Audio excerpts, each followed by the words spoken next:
Hello guys, welcome to Yifbz. Ngasidi akoy bro TinkCool gi dialogue yek Thokpa Loaba Yabra ana tauba dialogue du da beat hapchen du na semjare.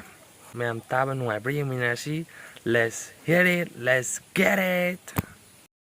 Bro, kano hayo. Kano hayo.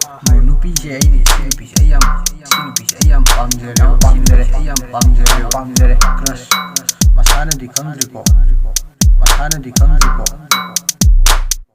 mana yi ene share to min da ha taro ku khayawre oh the boy hay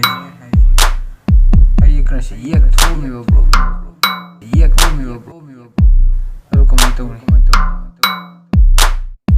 Bra yek Thokpa Loaba Yabara haibagi matangsidadi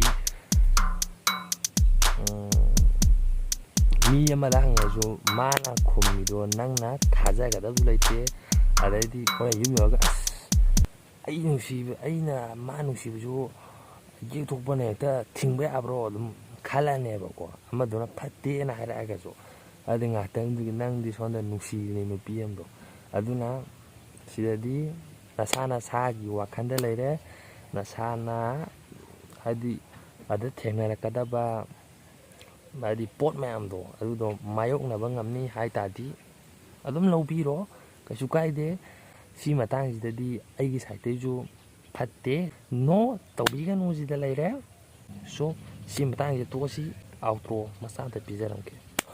Hope you guys enjoy. If you like this video, please like, share, comment, and make sure you subscribe and hit the notification bell icon so that you never miss my newly made content in future, brah. So bye, see you in my next video.